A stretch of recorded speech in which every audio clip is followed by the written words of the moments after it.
Friends, money मंत्रा simplified इस channel में आपका स्वागत है। दोस्तों, इस चैनल के माध्यम से हम बिजनेस, टैक्सेशन लॉ, फाइनेंस और मैनेजमेंट के बारे में जानकारी देते हैं। दोस्तों, आज का जो विषय है वो है जॉइंट डेवलपमेंट एग्रीमेंट। आजकल छोटे या बड़े शहरों में बहुत सारे जो प्रॉपर्टी ओनर्स हैं जिनके पुराने बंगले या फिर कुछ पुरानी हाउसिंग सोसाइटीज़ बिल्डिंग्स है, वो किसी बिल्डर और डेवलपर के साथ जॉइंट डेवलपमेंट एग्रीमेंट करके वहाँ एक नया कंस्ट्रक्शन करके नई बिल्डिंग और कुछ कमर्शियल जगह भी बिल्डिंग में बना रहे हैं। तो इस विषय में इनकम टैक्स के प्रोविजंस क्या है, इसके बारे में आज हम डिस्कस करेंगे। जब कोई लैंड ओनर या फिर जिसका भी कोई पुराना घर है वो किसी बिल्डर को जॉइंट डेवलपमेंट एग्रीमेंट करके उसका कंस्ट्रक्शन करने के लिए देता है, तो उसमें कुछ टर्म्स एंड कंडीशंस स्पेसिफाई होते हैं कि बिल्डर को उसमें कितना शेयर मिलेगा और प्रॉपर्टी ओनर जो पुराना प्रॉपर्टी ओनर है जिसने उसकी ज़मीन बिल्डर को दी है डेवलपमेंट के लिए, उसको कितना पैसा या फिर प्रॉपर्टी में नए प्रॉपर्टी में शेयर या फ्लैट्स मिलेंगे। तो इसमें एक जो इनकम टैक्स के प्रोविजंस है उसमें स्पेसिफिक एक सेक्शन दिया गया है, वो सेक्शन है सेक्शन 45(5)(a). तो इस सेक्शन के प्रोविजंस वो स्पेसिफिकली जॉइंट डेवलपमेंट एग्रीमेंट के लिए ही 1/4/2018 से अप्लाई हो रहे हैं। तो चलिए दोस्तों, प्रेजेंटेशन के साथ समझते हैं कि जॉइंट डेवलपमेंट एग्रीमेंट में जो लैंड ओनर है जो डेवलपमेंट के लिए अपनी प्रॉपर्टी दे रहा है उसके लिए इनकम टैक्स कितना लगेगा, कैसे लगेगा और इसमें और भी क्या क्या प्रोविजंस है। So let's look into the provisions. Income tax on joint development agreement. Meaning of joint development agreement. It is an agreement between landowner and developer builder in which owner of land provides his land or building, old building, and developer construct new building on that land. तो जो भी land owner है या फिर पुराना building जिसके पास है वो किसी बिल्डर डेवलपर को वो डेवलप करने के लिए यानी नया जो कंस्ट्रक्शन है करके नई बिल्डिंग बनाने के लिए देता है।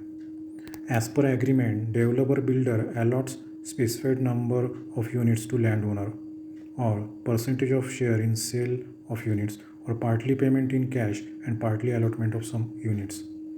तो इस एग्रीमेंट में बहुत सारे ऑप्शंस बिल्डर और लैंड ओनर के पास रहते हैं। इसमें जो फाइनल नई बिल्डिंग कंस्ट्रक्ट होगी उसमें बिल्डर एक तो लैंड ओनर को कुछ specified number of units allot कर सकता है या फिर सेल्स में शेयर दे सकता है, यानी जो भी उसका सेल होगा बिल्डर का यूनिट्स का उसमें वो शेयरिंग कर सकते हैं, या फिर एग्रीमेंट के टाइम ही वो कुछ कैश दे सकता है और फ्यूचर में जो भी कंस्ट्रक्शन में फ्लैट्स या यूनिट्स बनेंगे उसमें कुछ यूनिट्स वो लैंड ओनर को अलॉट कर सकता है। तो इसमें बहुत सारे ऑप्शन आ सकते हैं। मोस्टली जो लैंड ओनर है वो कुछ अमाउंट कैश में लेते हैं और कुछ नंबर ऑफ़ यूनिट्स वो खुद के लिए ले लेते हैं और बाकी के जो भी यूनिट्स बिल्डर के पास रहते हैं वो रिमेनिंग यूनिट्स डेवलपर या बिल्डर को पूरा हक है वो बेच सकता है। So third point is developer may get right to sell remaining flats of his share to outsider. तो बिल्डर को जो भी उस एग्रीमेंट के तहत फ्लैट से यूनिट्स मिले हैं वो आउटसाइडर को वो बेच सकता है। नाउ टैक्सेबिलिटी क्या है दोनों के लिए। डेवलपर के लिए तो ये रेवेन्यू फ्रॉम सेल है बिकॉज उसका तो ये बिजनेस का ही पार्ट है, so it is income from business for him and taxable as normal income from business.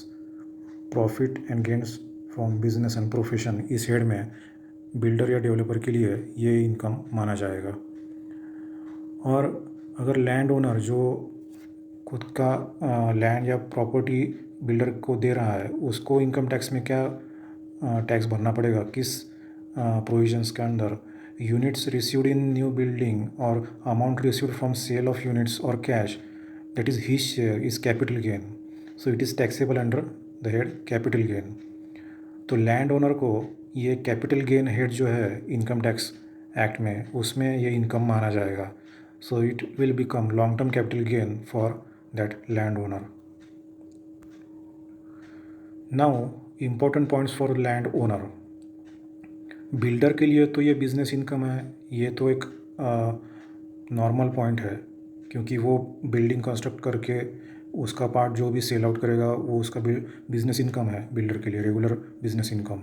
लेकिन जब बात आती है लैंड ओनर की, तो उसके लिए section 45(5)(a) of income tax act 1961 is effective from 1 April 2018 for all joint development agreement for taxation of land owner. तो लैंड ओनर के लिए ये एक specific provision income tax act में है, section 45(5)(a). It is applicable to individual और HUF only as land owner.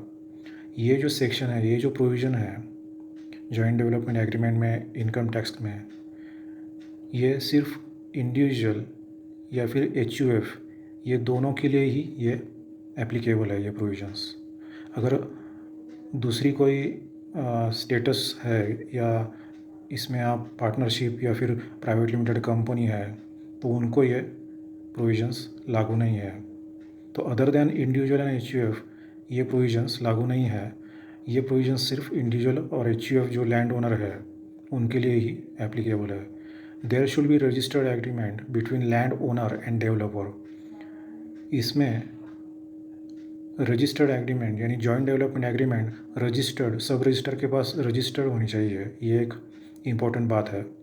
Date of agreement is treated as date of transfer of property in case of long term capital gain calculation.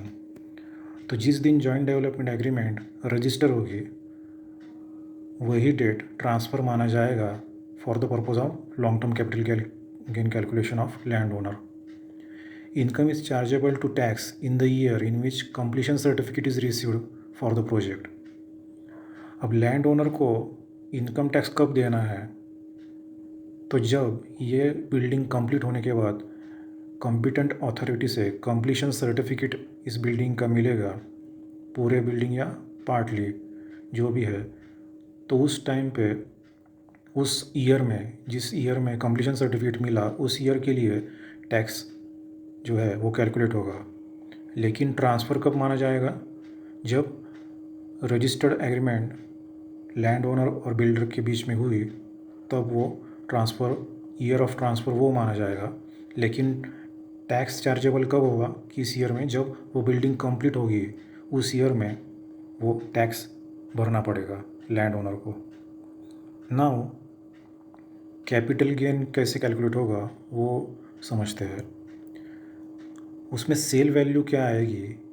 तो sale value land owner के लिए, अगर उसने कुछ भी unit बेचे नहीं है, कंप्लीशन सर्टिफिकेट मिल गया बिल्डिंग का, उस वक्त तक उसने कुछ भी यूनिट्स बेचे नहीं है लैंड ओनर ने, तो इन दैट केस कंप्लीशन सर्टिफिकेट मिलने के बाद उसको कैपिटल गेन तो भरना ही है, weather he is selling his unit और नॉट एट दैट पॉइंट। तो सारे यूनिट्स उसके पास ही पोजीशन में ही है, उसने सेल किए नहीं है, फिर भी कंप्लीशन सर्टिफिकेट मिलने के बाद कैपिटल गेन कैलकुलेट होगा उस ईयर में। तो उस ईयर में कैपिटल गेन कैलकुलेट करने के लिए सेल वैल्यू क्या मानी जाएगी? तो sale value is stamp duty value of units on the date of completion certificate of those units.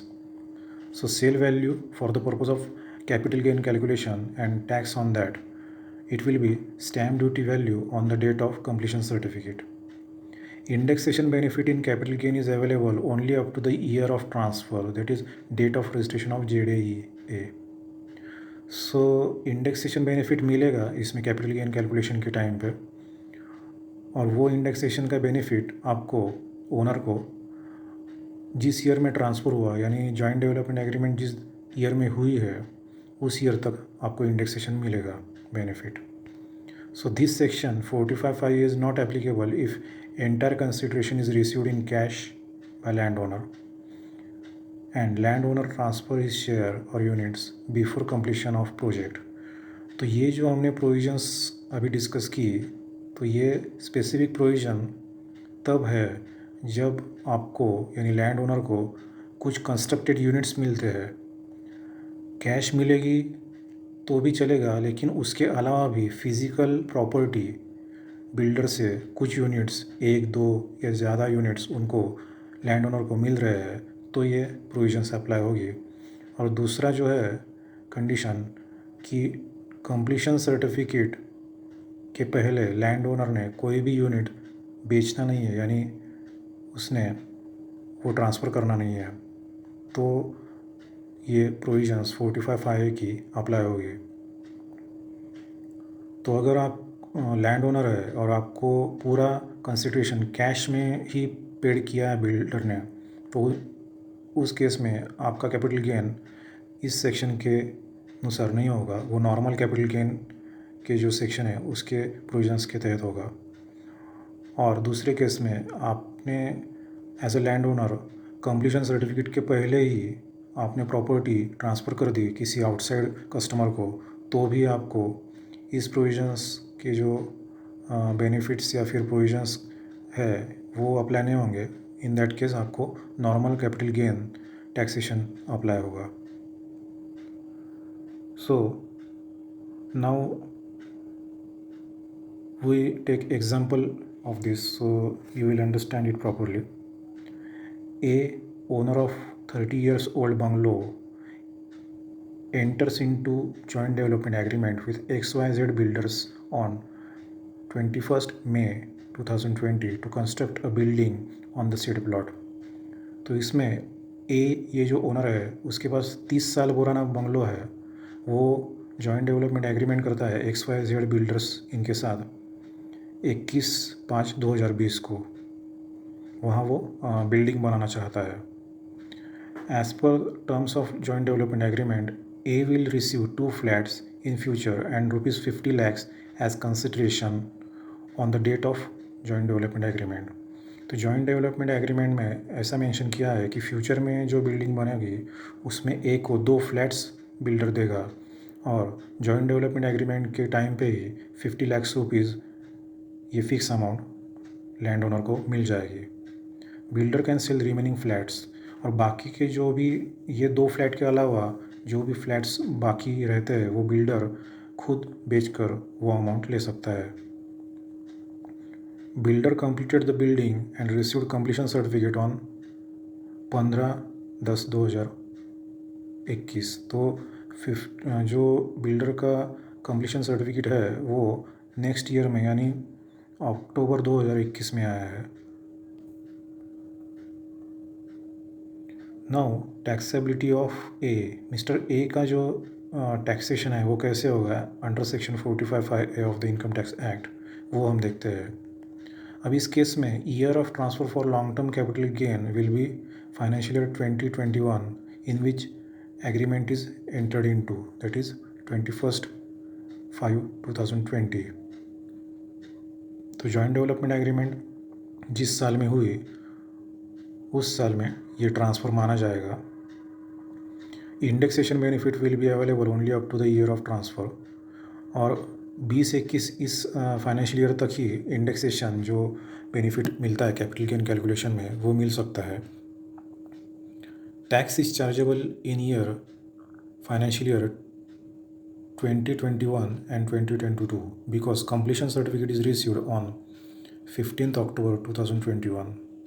तो अक्टूबर 2021 में कंप्लीशन सर्टिफिकेट मिला है, तो टैक्स कैलकुलेशन और टैक्स चार्ज कब होगा, तो नेक्स्ट ईयर में जब कंप्लीशन मिला यानी 21-22 इस फाइनेंशियल ईयर में कंप्लीशन सर्टिफिकेट मिला है, तो इस ईयर में ए को टैक्स देना पड़ेगा।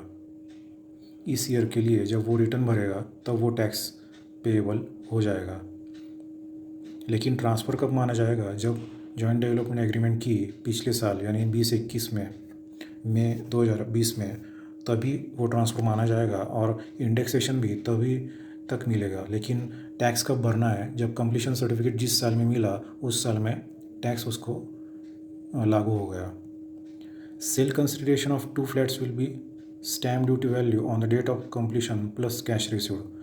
तब इसमें ए के लिए सेल कंसिडरेशन क्या है, तो 2 फ्लैट का स्टैम्प ड्यूटी वैल्यू जो है on the date of completion certificate जिस डेट को मिला उस डेट को स्टैम्प ड्यूटी वैल्यूएशन 2 फ्लैट्स जो उसको मिले हैं उसका क्या है वो निकालना पड़ेगा, प्लस उसको 50 लैक्स जो कैश मिला है वो भी उसमें सेल कंसिडरेशन में ऐड हो जाएगा.